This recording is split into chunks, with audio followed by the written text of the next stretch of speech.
This is the Dave and Shecky Show. We got this groovy podcast for ya. Reviewing crazy tunes or quoting Twain and Sting and Dune. We'll bring ideas to share like bonus points for extra flair, cause it's the frickin' Dave and Shecky Show.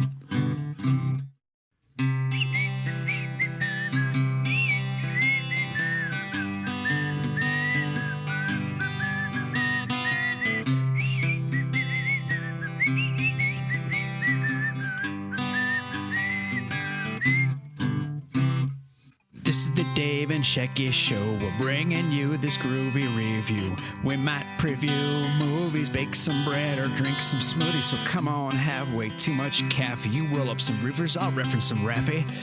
This is the Dave and Shecky Show. Yeah, housekeeping. Housekeeping, can I help you? This is housekeeping. Do you need me to keep your house? Oh, hi. I don't know how you got down the driveway, but no, I don't need any housekeeping. I'm not here to hurt you. Oh. I just want to keep your house. Okay, well, that doesn't sound alarming at all. I just want to reinforce that. I'm not here to hurt anybody. Just want to help you. Okay. Well. Okay. Bye-bye. Okay. I'll just watch as you go back up the driveway, because you're not keeping the house. That might take a minute. And you're not coming in. Wow. Yeah.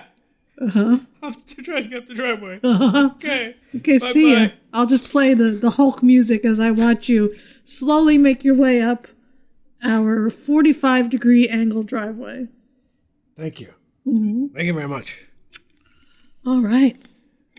Welcome, everyone.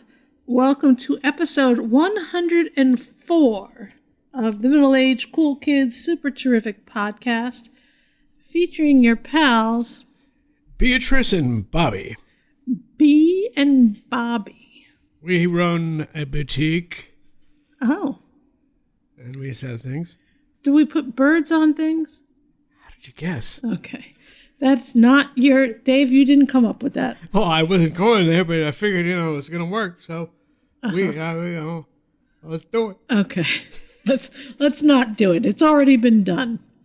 Way better than we'll ever be able to do. Can you put, maybe we just put chickens on it. More specific birds. Put a chicken on it. Put a chicken on it, man. Put a hen on it. Our slogan is, come on, man, put a chicken on it. Okay. I hate our slogan. I hate us. I think Beatrice and Bobby have to part ways and never, ever talk to each other again. Wow, we're red-blooded Americans. Yeah, I don't want to put a chicken on stuff. And I certainly don't want to say, come on, man. Come on, man. You like that, like you know something that you don't know. Uh-huh, no. I know something you know. Come on, man. Mm-hmm. Anyway, let's move on to the episode. Put a chicken on it? We're not putting a chicken on the episode. Put a chicken Korea on it?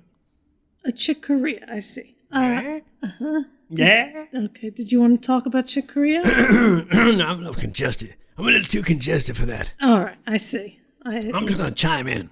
Well, okay. We'll talk about Chick Korea on a day when you're less congested. Your congested. show, and I'll just sprinkle some stuff in. Oh, okay. Great. Excellent. I appreciate that. Here's the first little bit of sprinkle. Okay. Oh, no, I'm sorry. Go ahead. All right. This show was going to be a video show, but I had to angle the camera in such a way to hide my double chin that it was the most unnatural looking camera angle you'll ever see. All right, cut that part out. So that is not happening.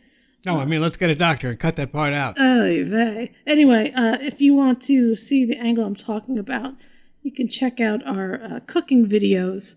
I often used that same method to try and hide my double chin, and I'm actually don't weigh as much as I did in those videos, but I am years older and I am losing the fight with gravity. So hey, All right, and what is this? What? We're supposed to do a fucking podcast here. All of a sudden, my wife's admitting all her faults. Relax. Believe me, I have many that I will not admit to. Well, let me tell you one.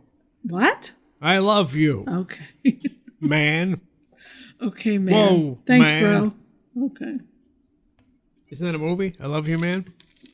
I love you, man. Yes, I think so. Yeah, that's where they, it's Paul Rudd and, Siegel? Siegel.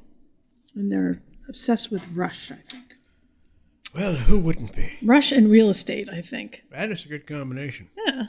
Unless it's the kind of rush I grew up with in the 70s, which was in a little bottle and you sniffed it. What? Yeah, that's what I'm saying. What? I can tell by your reaction. I'm not serious. I don't understand. Does that people did that? Yeah, I didn't do it, but it was, in the head shops, you could buy these little bottles that were called Rush. Oh, they were? Yeah, you know what they were? No. They were amyl nitrate. You know what that's good for? It's good for relaxing the anus so you can have anal sex. Okay, Dave. You know Other what? than that, it gives you a slight head rush and a headache. Okay. You know what? You just speak saying. as if you know. Oh, well, I'm just saying this is what was available. Uh-huh. It's actually very bad for you. And they banned it in 19-something. Is the Rush still available?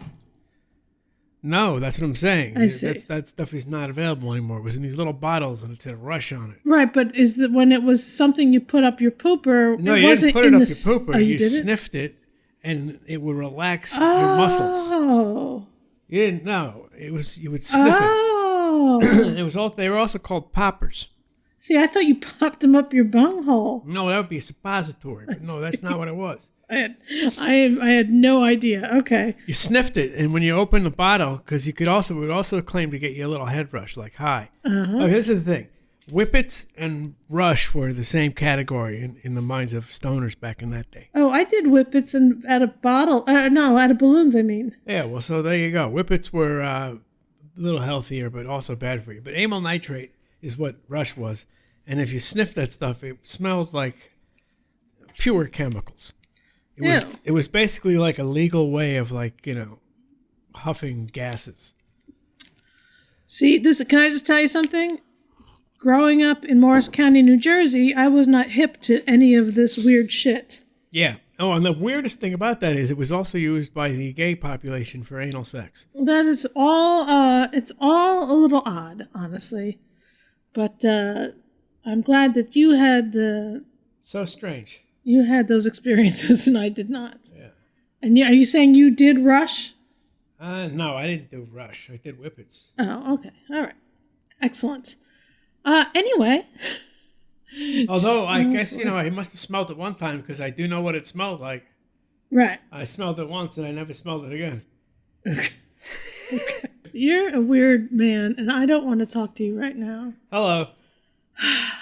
All right. Anyway, today's episode is going to be... I hate you. Chuckle. What does that mean? I chuckle. Yeah, but you've never, ever said chuckle before. It's a new thing I'm doing. I don't like a new thing. Chuckle. All right. Maybe you shouldn't have done that other thing before you sat down in front of the microphone. You clear my head? It might have cleared your head, but it definitely brought a mist into the living room. Mystic. Hey, Mist. Wasn't that a terrible game that you used to play? Mist? It wasn't terrible. I was terrible. I just know it was like ocean sounds in a boat. It was like a first-person puzzle game, and I was awful. Anything I was able to do on Myst was only because I looked up what I was supposed to do. I honestly never figured out anything for myself on that game. I had no idea, but it was so beautiful to look at, especially at the time. Maybe it was a precursor to other things to come, perhaps. I was just awful at it. I'm not I loved game. I'm just not great at it. So there you go. I'm always searching for what they call God mode. Do you know what that is? I don't. There's like little codes you can put in games, and you can, get things. Sometimes you get unlimited weapons, unlimited ammo, unlimited health points. Cheating. Oh, yeah, cheating. But sometimes there's just something called God mode, where everything you do is great and no one can kill you. And for someone like me, it's amazing. Someone should make a movie called God Mode. I'm going to say they probably already did. Anyway. God damn them. Today's episode is all about weird and wonderful news. Well, that's open to debate. Okay. Are you ready for story number 1? Yes, please. Giant hairball tears through teen's stomach, requiring surgery. Wait, are we trying to figure out if this is real or not? No. It's real. It's real. Where did this occur? What country was this? The teen was diagnosed with an extremely rare condition called Rapunzel syndrome. Somewhere in India. A teen in the UK. UK of India.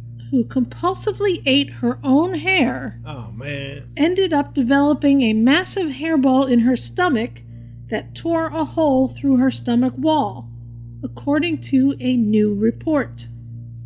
That sounds insane. The oval-shaped hairball was 19 inches long. Yuck. And completely filled her stomach. Also, according to the report. You're not supposed to eat hair. The 17-year-old initially went to the hospital after she fainted twice, bruising her face and scalp during the falls. Doctors wanted to rule out a head injury, but during an exam, they also noticed a mass in the girl's upper abdomen.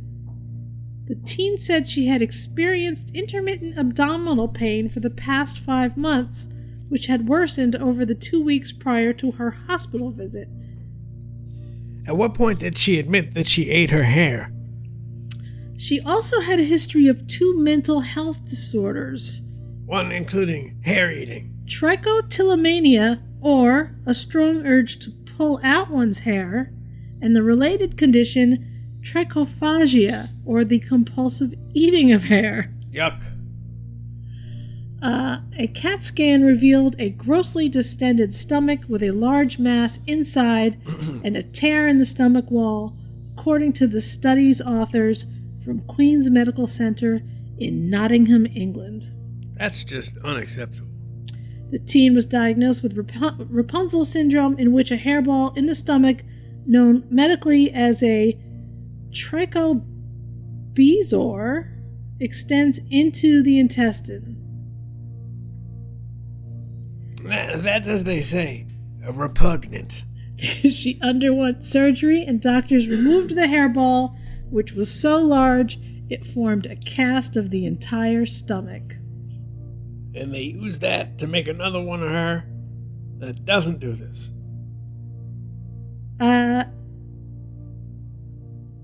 What do they do with that? What do you mean? I don't know. They putting that on display in the museum of what not to do. The stomach cast. They are not saying. They use that for fire, for kindling. I don't. Ugh. Yes, it's in Ripley's Believe It or Not, maybe in Key West. No, I don't know. But Yuck. that's pretty awful all around. That's I mean, it's terrible. Terrible for her. Yeah, she's gonna do it again. You think so? Why would she stop now? She just got her stomach cleared out. She's got room for a whole new meal. Oh, Jesus. In 2017, a 16-year-old girl, also from England, died from Rapunzel syndrome after a hairball in her stomach caused a fatal infection. I have to be honest, I never even thought anybody ate their hair. Like, I could see maybe people pulling it out, but maybe not to the degree they're talking about here. Like, I'll constantly, run my fingers through my hair and a hair will come out and I'll just, throw it away. I'll never stop and think, geez, this is a snack. Yeah. There's got to be some sort of weird gene of hair eating that they can isolate. For something like that, I'm all for DNA stuff. I mean, that's awful. That must be terrible for her parents as well. DNA STY. They're nasty. I see. Well, that's terrible. I don't mean to make fun of the person. Yeah, but that's Oh, just you not- totally do, Dave. You that's make just fun not of everyone. acceptable. Okay. That was the weird. That was not wonderful. Can we agree about that? That was definitely weird. Are you yawning during the show again? That was terrible. I don't like you sometimes. Sorry. Okay. Buffalo Bill's house from Silence of the Lambs. All right. Becoming a bed and breakfast. How would you like to stay at the house featured in the movie Silence of the Lambs? The new owners of Buffalo Bill's house in Perryopolis are turning it into a bed and breakfast, and you could win a chance to be the very first brave soul to stay there. It's a killer contest for a 2-night stay for two, and what the owners describe as a, quote, boutique accommodation and cinematic destination when it opens sometime later this year. Well, isn't that a made-up story? It's a made-up story, but it's still, he was Buffalo Bill's house from Silence of the Lambs. Well, what do you mean? They shot it in a real house, not in a Hollywood set? That's true. It had gone up for sale recently, and I guess someone bought it. It's in Pennsylvania. Did you know that? I have no clue about anything. Okay. Hey, you could quote me on that. All right. Well, the house was up for sale recently, and someone bought it, and they are making it into a bed and breakfast. They should make it into a bed and go away nest. Chris Rowan. What did I say? Did I say Rowan? Something like that, or Roland. Okay, you're not even listening to me. I did not say Roland. Said something about Henry Rollins. Yeah, I did not. Chris Rowan, a cinephile who purchased the Perryopolis All right, house. let me tell you something. Okay. You study your whole life and go to film school just to grow up to be called a cinephile? That sounds dirty. I don't know that he studied to go to film school. Where did it say that? Well, I'm saying if you're a cinephile. It just means you like movies. Oh, well, then why don't we do what am I, a popcorn file? If you wanted to be one. I like popcorn. I do too. But do you feel like you're a connoisseur? Well, what's the difference between a connoisseur and a film cinephile? How about a film file? Okay. Anyway, he purchased the Perryopolis house. All right. Now that sounds Greek. And that must be the town. Oh. After it was listed for sale last year, and he said he is filling the house with memorabilia from the Silence of the Lambs. All right. I sense nonsense. And doing renovations to make some of the inside match the interior shots that were filmed on a soundstage. Then he's going to put the lotion in the basket. I bet he has his own lotion. Maybe we'll have a little hole outside. For what? A little pit. That was inside, wasn't it? I don't know. Wasn't it in the basement? Maybe the basement will be a reenactment. Rowan said the renovations include digging a basement to resemble the one seen in the film, as the actual house does not have a basement at all. Oh, Jesus. Will be a boutique accommodation, so you will be able to book Buffalo Bill's house for a stay overnight. He's hoping to have the house ready for guests within the next few months to take advantage of the 30th anniversary of the movie and the release of CBS's new spin-off series, Clarice. Well, it takes all different kinds of people. This kind of person is not my kind of person. He had some money. He purchased a house and he's trying to make an opportunity for himself. I find that he's a young go-getter. All right, well, if Zach Baggins can do it, he can do it. Zach Baggins, I think he bought his haunted house, filmed a documentary, and then I think he, tore the house down. Doesn't he live in a museum full of all kinds of terrible shit? Is that his house as well? I thought so. Maybe. Yeah, he's got a haunted museum or something in Vegas. That's, I think, a very popular tourist destination. He's like a modern-day Vincent Price.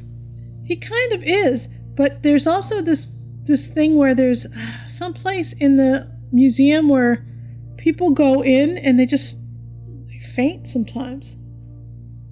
Like he's got footage from, his security cameras of people fainting in the same room. I forget which room it is. Yeah. Interesting, eh? That sounds deviant. Everything sounds deviant to you. I don't trust Mr. Bagans. You don't? No. Why is that? I don't know. All right. Well, this was another weird story. I got to be honest. It's a weird and wonderful, but I think it's all weird. I think I've got only weird stories. All right. Well. You all right with that? Yeah, that's fine. All right. It happens. So you know those silver monoliths that they were finding in places? Oh, yeah, I do. You do, right? Yeah. So one was in Utah or it was Arizona. Yeah. And people were just like taking selfies with them and stuff. Yep. The one popped up in England. Uh-huh. Yeah. Well, one popped up in the Congo. Yeah. That was not a monolith. What? Is that a monolith or are you just happy to see me? Okay. Kadoom boom. A silver monolith torched in Congo after mysterious appearance. So the people in the Congo, they weren't all about taking selfies with this monolith. Instead, they destroyed it. They might be onto something. The latest in a series of mystery monoliths to capture the imagination of science fiction fans around the world met a fiery end in the Democratic Republic of Congo on Wednesday when it was torched at a roundabout in the capital. Mm-hmm. The 12-foot metallic structure first appeared in Kinshasa's Bandal neighborhood over the weekend on Sunday morning. On Wednesday morning, a crowd of curious onlookers snapped selfies and debated its possible origins. Videos posted on social media later in the day showed residents destroying the structure with sticks and then setting it on fire. Similar alien-looking pillars were spotted in a Utah desert, in the United States in November, and then in Romania and Turkey, sparking conspiracy theories and comparisons to the monoliths in Kubrick's A Space Odyssey. In the movie, an alien monolith is a recurring symbol that appears to play a role in human evolution. Well, we woke up and saw this metallic triangle, said Sergei Ifulu, a local resident. We were surprised because it is a triangle that we often see in documentaries about Freemasons or Illuminati. So, I guess the Congolese are hip to the Illuminati. Who knew? Well, let me tell you something. In that case, why not burn it? They did. They said, fuck it. We think this is no good. We don't know how it got here. We don't want it here. Here's what I want to know. Yep. I don't How do you burn metal? I don't know. It looks like they punched holes in it and they set it on fire. I mean, there's pictures here. It is burning somehow. So maybe the interior frame is wood or something. But they burned it. Now, they burned it and someone else...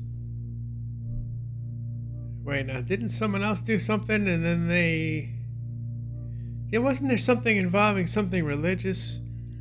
Where someone claimed it was sacrilegious or something? Is this another thing?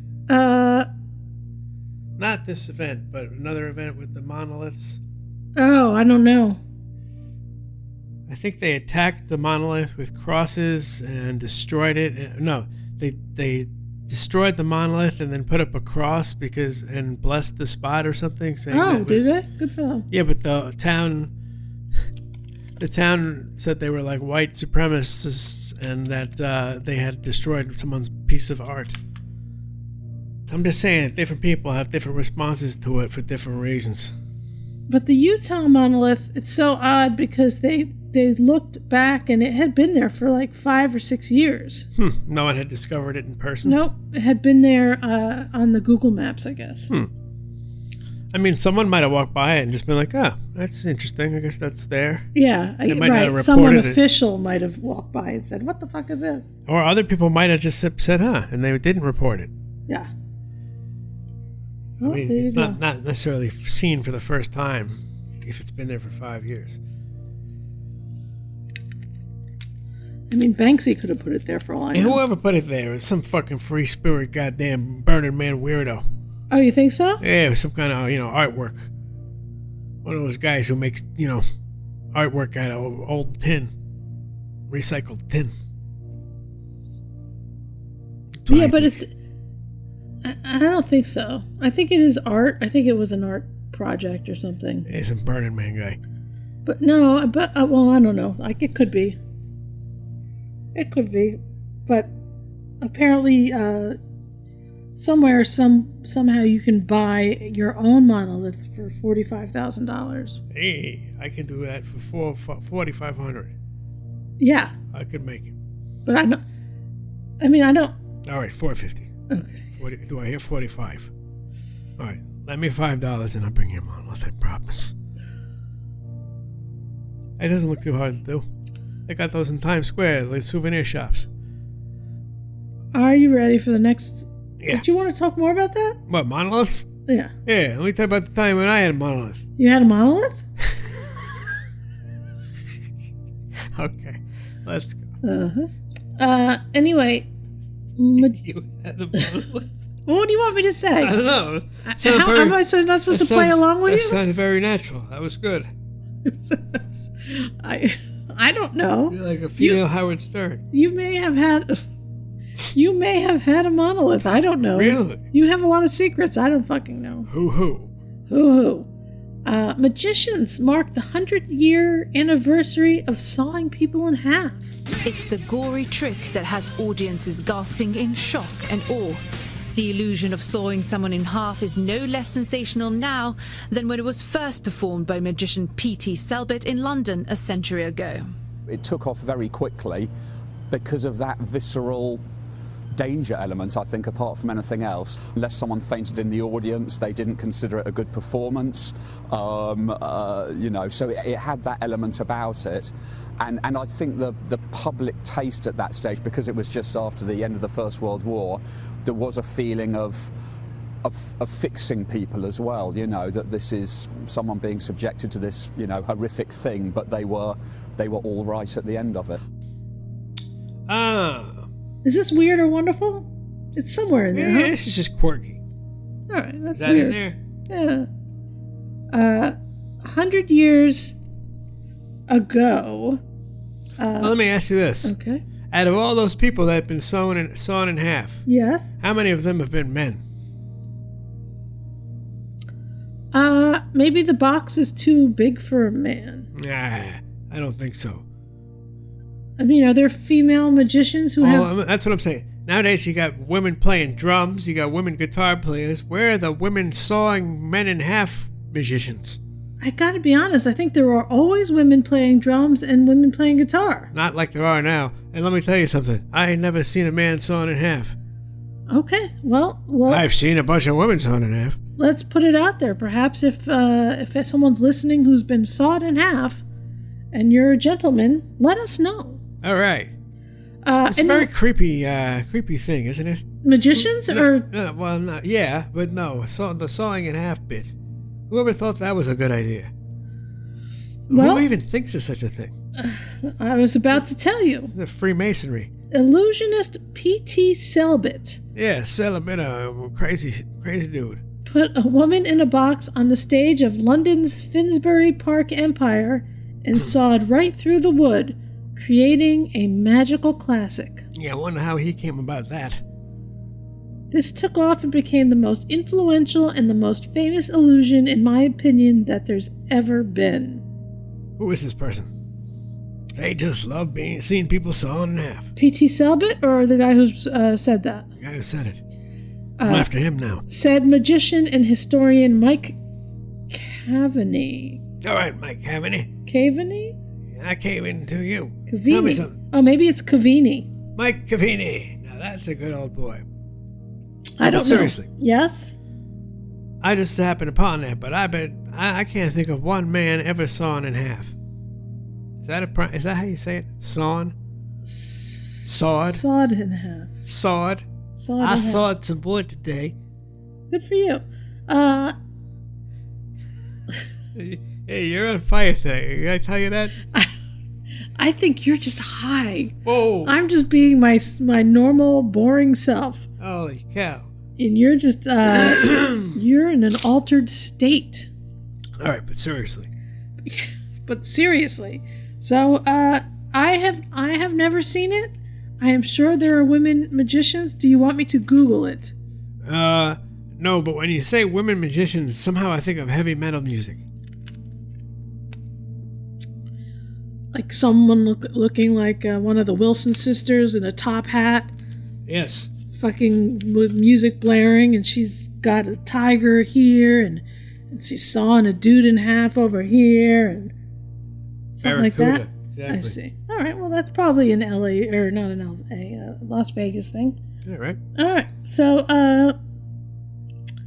in the original version, the saw went through, the box was opened, and the person emerged unharmed. Has anybody ever been harmed? Down the years, magicians developed refinements with two halves pulled apart. Celebrity magician David Copperfield came up with his own version, the Death Saw, where he was the one tied down. There you go. Oh, Jesus. Oh, Jesus. All I had to do was read a couple more sentences We in. got a masochist in the house. Well, you've got a man who's been sawed in half. Yeah, come to my island and tie me down and saw me in half. All right. Sometimes... All right, well, now aren't I the fool? this is not the make or break point for that, but listen to this. I saw the magic show when I was a kid. Sometimes he actually got injured, Copperfield said in an interview filmed for and he loved it. for this online event that they had surrounding this anniversary. I got cut a few times by the blade because the blade was a little bit off. Yeah, that's what happens when you put blade in the hand of an amateur. You know, stages are different every theater you have. The London-based Magic Circle organization will host the celebration. Oh, I think this is like a month or so old, but Well, that's insanity. or a couple weeks anyway. There you go. So he turned it around. Boom. He turned it around. He's a revolutionary. He really is. And good for him, I guess. Yeah. What else you got? I've got no end to weird and wonderful stories. What else you got? That was interesting. Donut-loving Poles cram in calories as Fat Thursday lifts pandemic gloom. I don't think I understand the first part of that statement.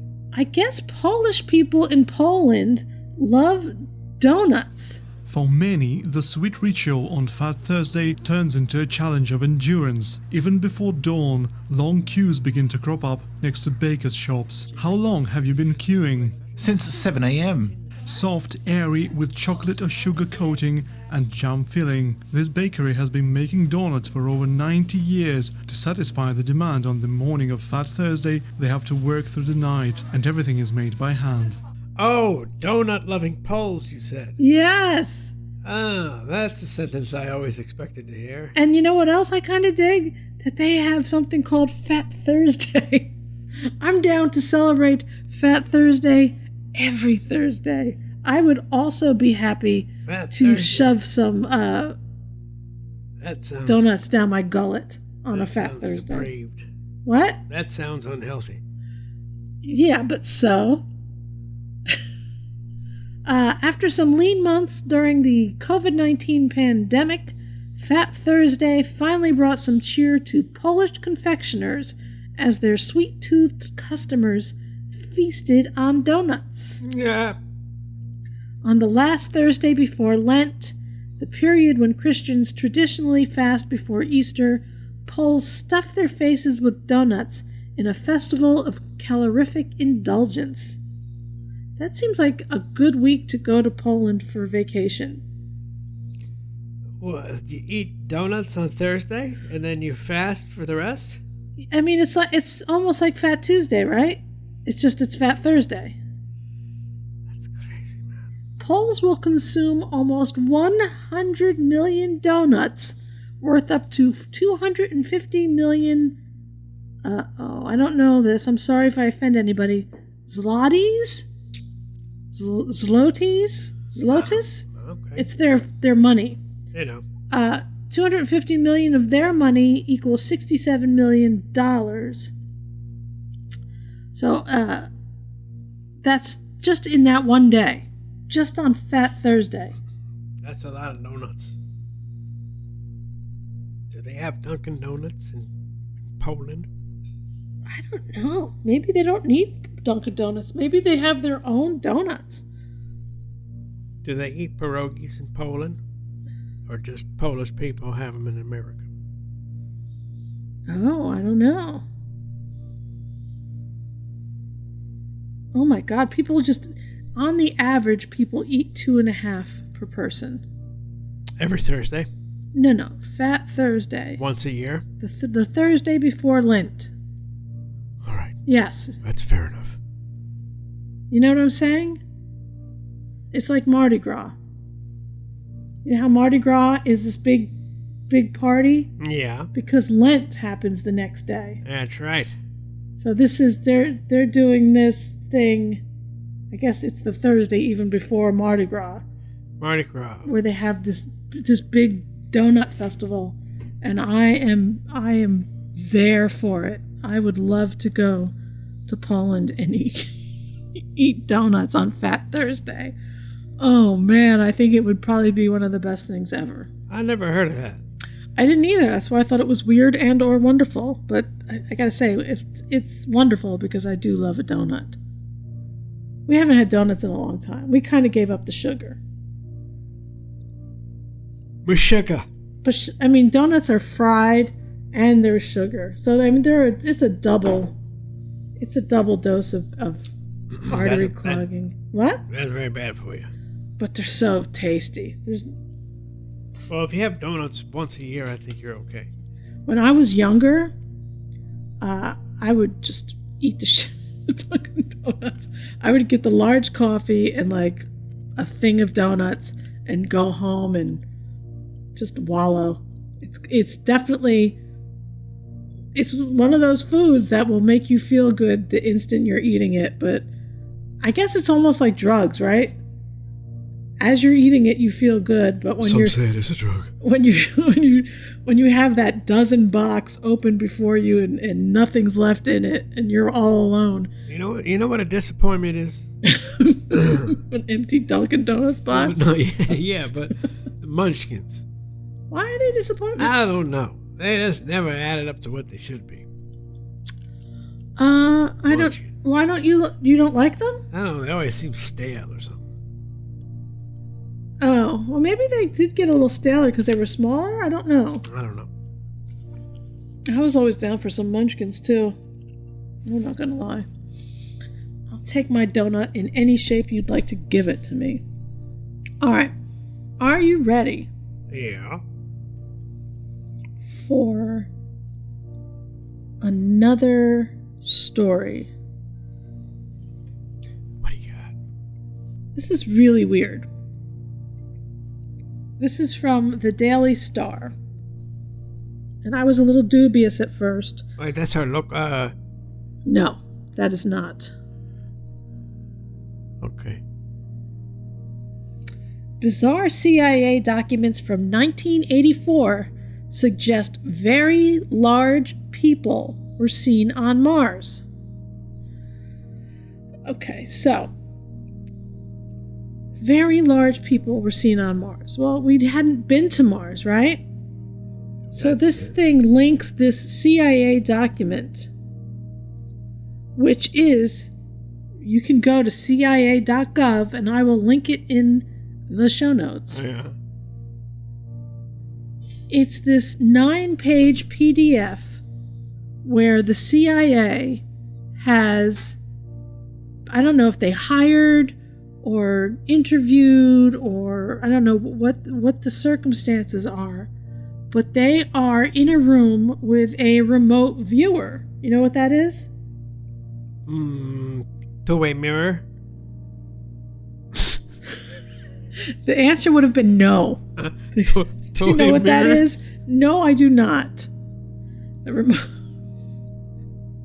remote viewer is a person, it's almost like they go into a trance and they can see stuff happening in other places, in other times, and, you know, they have been part of governments for a long time, like used in World War II.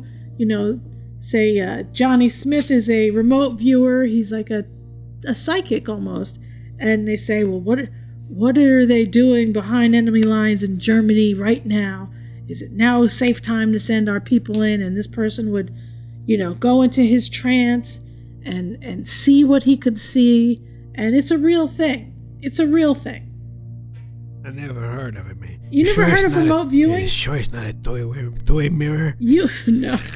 As bad as you want it to be, that's not what it is. That's just called a two-way mirror. Things may appear closer than they seem. You have not watched or listened to enough Art Bell, is my guess with you. No. So anyway, so in 1984, the government had this remote viewer in a trance in a room, and they were directing him or her, they do not say. Remote viewer? Now, so you sure that George Bush didn't rape people? What?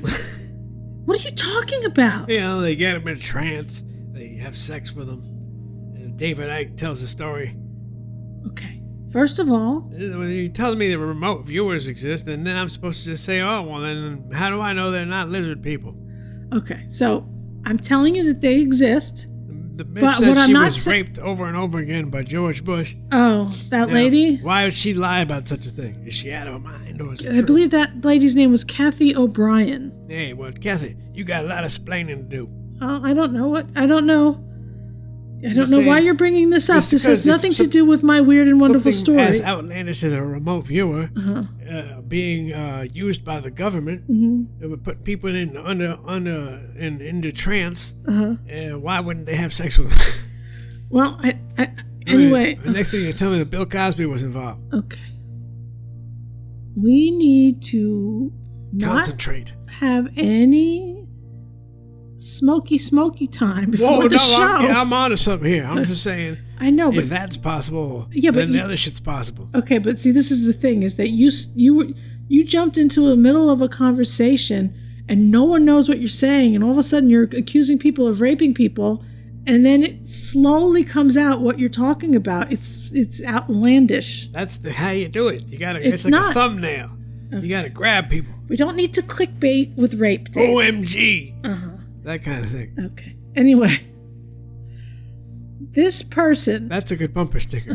Don't clickbait with rape, All right. ladies. Yeah, something like that. No, actually, that doesn't work. Oh Jesus! I'm cutting That was this all me. out. I'm cutting it all out. You can't do it. You can't do that. What? Don't clickbait with rape? This is why we can't have a live show. Oh jeez. Because you can't filter. You have no filter sometimes. All right, take it from here. Take it from me. So this government person is talking to this remote viewer and giving them coordinates for a spot on Mars. So this is a real thing that happened. This isn't like some crazy person wrote a letter to the president and said, "Hey, I'm a remote viewer and this is what I saw." This is a government sanctioned thing in an office where this person is asking specific questions about Mars and different locations, and guides this person to go from location to location and then to go back in time in those locations until they see beings. The monitor then asks the analyst to look around for any activity. I'm seeing it's like a perception of a shadow of people, very tall. it's only a shadow. It's as if they were there and they're not there anymore. The analyst attempts to go further back to see these people, but complains of what is only described as static. I just keep seeing very large people. They appear thin and tall, but they're very large, wearing some kind of strange clothes.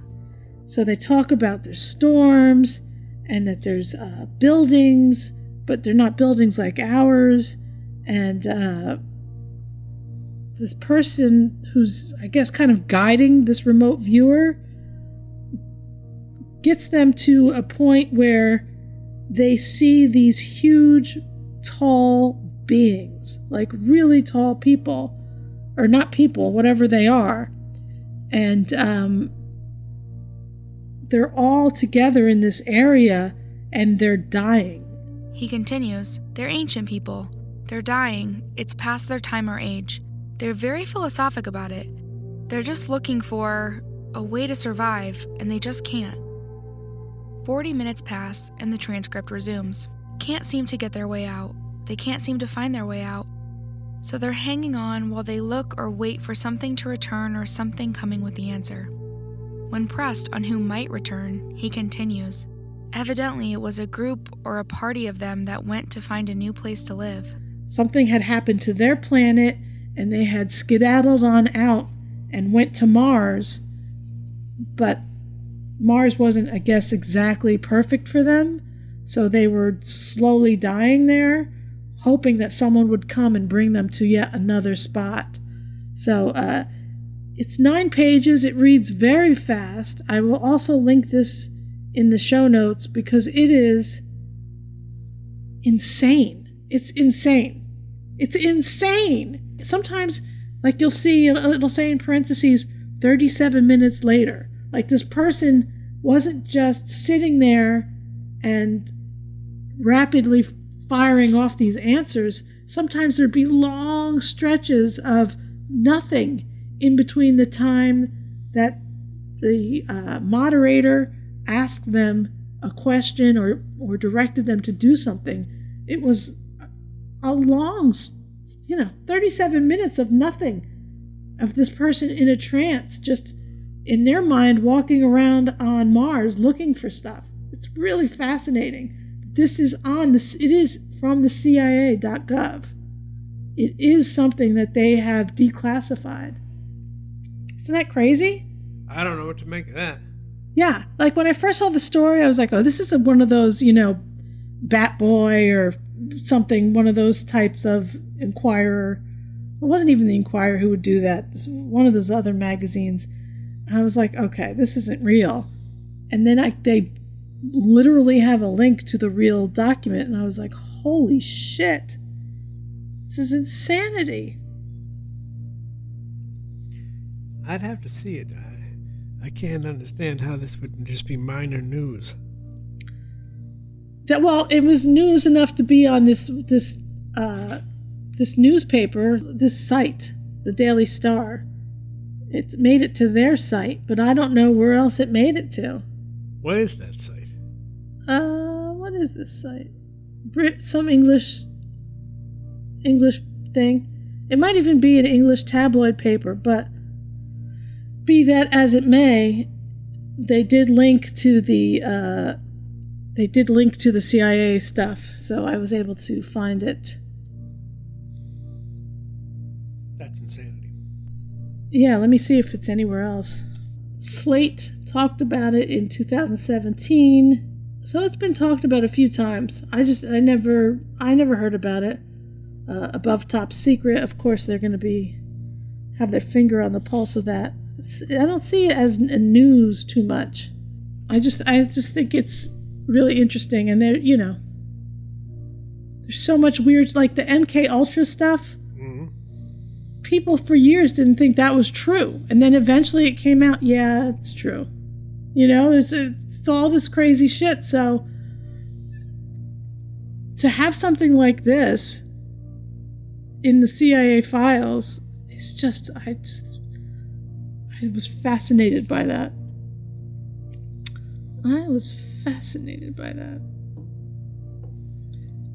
All right, that stuff still goes on. The remote viewer? You know what? I think there is so much shit going on that we'll never be allowed to know about. I'm sure somewhere there are remote viewers somewhere working for the deep state or the shadow government or whatever you might want to call it. Are you ready for the next feel-good story? I think you'll like this one. Okay. Is it the Fat Thursday? It's not Fat Thursday. That's the one I liked. I really like the idea of a Fat Thursday. All right, here we go. 4 strangers, all named Paul O'Sullivan, form a band despite living in different cities around the world. Have you ever met someone with the same exact name as you? Paul O'Sullivan has. So one night, I was just kind of indiscriminately adding Paul O'Sullivans on Facebook, and a good amount of them accepted my friend request, and eventually their stuff started showing up in my news feed, and I'm like, wait a minute, we're all musicians. It kind of felt like the universe was like daring me to do something with this serendipitous, scenario. Yeah. I like that. Baltimore Paul reached out to musical Paul O'Sullivans around the world.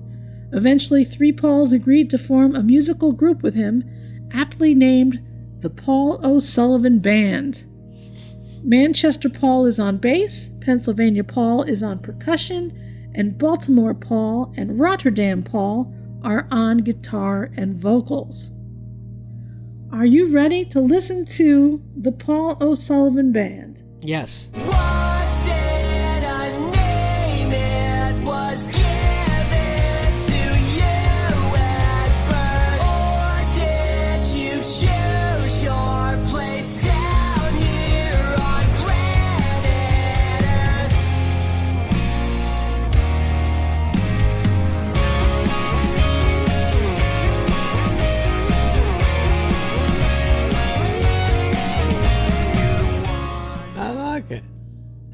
So I've never actually met them in person. I've only talked to them online. But if I ever had the chance to meet them, let alone perform the song, that would be a dream come true. So. Yeah, don't meet your heroes. Don't meet your heroes and don't meet your other Paul O'Sullivans. That band should be called the Paul O'Sullivans, not the Paul O'Sullivan Band. Just be called the Paul O'Sullivans. Okay, well, I'll let them know. Or Paul O'Sullivan and the Paul O'Sullivans. Or just Paul O. And then he could be on Ron and Fez's show. Shabba-dabba. The Paul O. I'm mad as hell.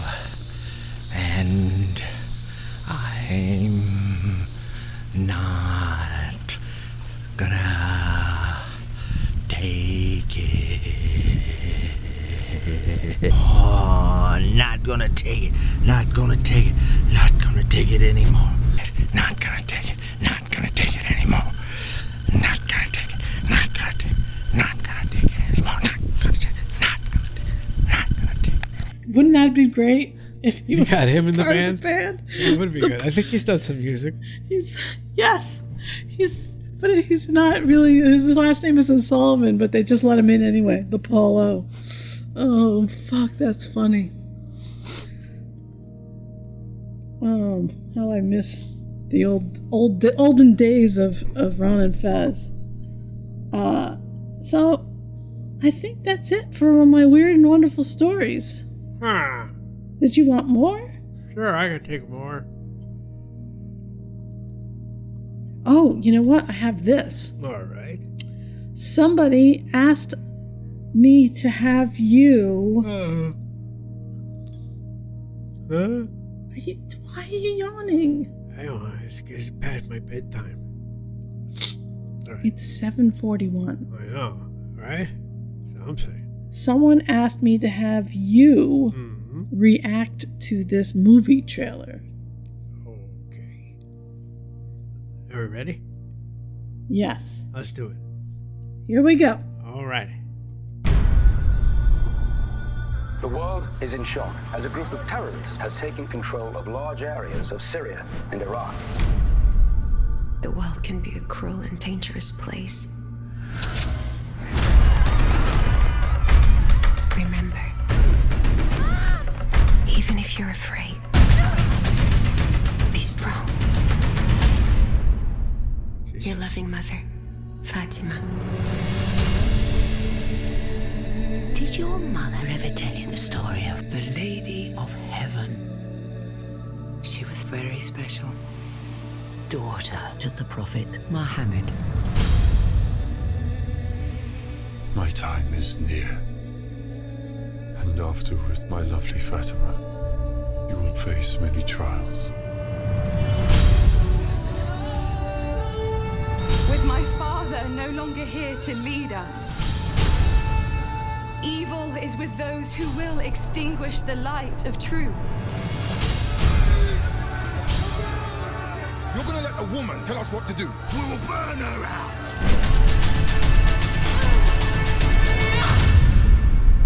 God will judge all of you.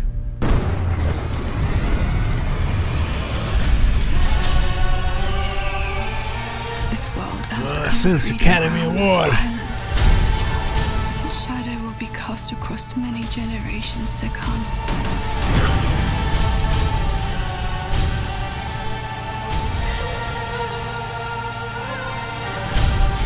It said some people are so full of faith. They give strength to everyone around them. The greatest thing in this life and the hereafter is the spreading of peace in the world. Lady Fatima's goodness inspired people to stand up, no matter what the cost.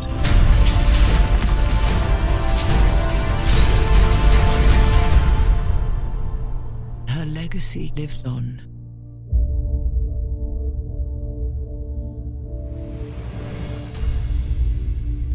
Is that a true story? I don't know what that is. That seemed intense. It seems like a really large-scale movie. That's what I said. It seemed like an Academy Award. No, well, it would be candidate. a foreign. I think it would be a foreign film. Is it? I don't think it's a.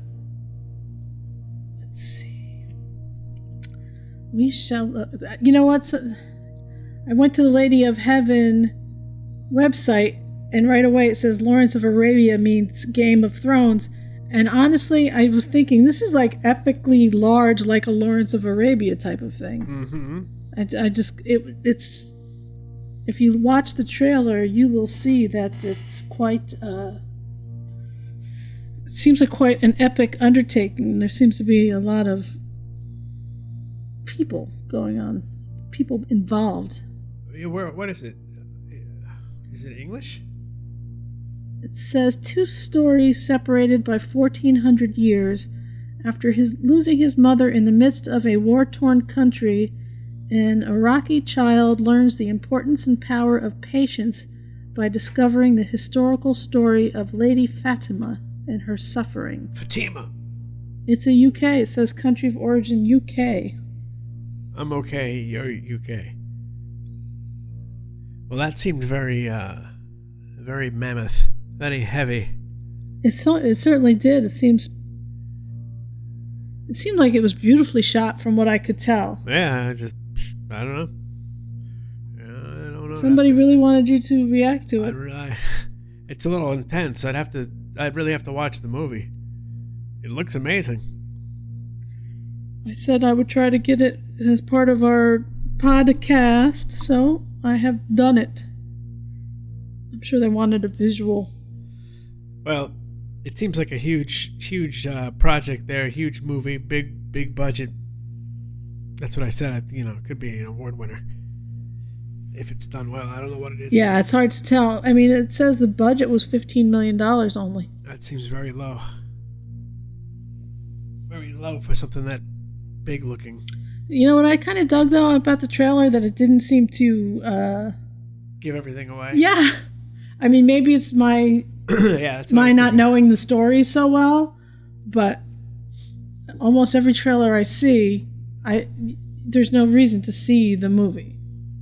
Except for, they might throw a twist in at the end or something or whatever, but I thought that was definitely intense was a good word, I'd say. So maybe when it is available, we can watch it. That sounds good. It didn't look like, it's not like a lighthearted popcorn flick. No, and that's usually what I kind of dig. I like to be, when I go to the movies or see a movie, I want to be entertained and whisked away to a better place, as opposed to whisked away to a scary place or a tense place. This might be a better place at the end, but it might be a long journey. Yeah, I hear you. Excellent. Well, thank you for that suggestion, and I hope that you enjoyed Dave's reaction. Sorry if it was underwhelming. It was just a lot to take in there, Gotta absorb that. Maybe see that, that's not just like a song. Well, people do react to trailers. People react to everything online, so I've seen people react to trailers, of course, songs like you do, but then there's like all these other like life hacks type videos where people will, react to the life hacks. There's people react to everything. People react to reaction videos sometimes. So I think that's cute too. I like reaction videos. I like them. It's funny. I look for reaction videos to songs that I love. And then I wind up maybe really digging those people and sticking around to see other reactions of theirs, even if it's the songs I don't necessarily care so much about. You don't really watch them, do you? Yeah. Okay. All right. Well, this has been episode 104. Dave does a lot of reactions. I think we're up to 75 or 76 reaction videos from Dave on our YouTube channel. So if you want to look up Middle-Aged Cool Kids or Dave's reactions, they will all bring you to the right spot. Or you can go to mackpodcast.com and there is a link to Dave's reaction videos. We have a radio station online. It's mackradio.com. I'd say it's a mix of rock and some funk and some jazz. It's basically both of our collections put together, stuff that we have.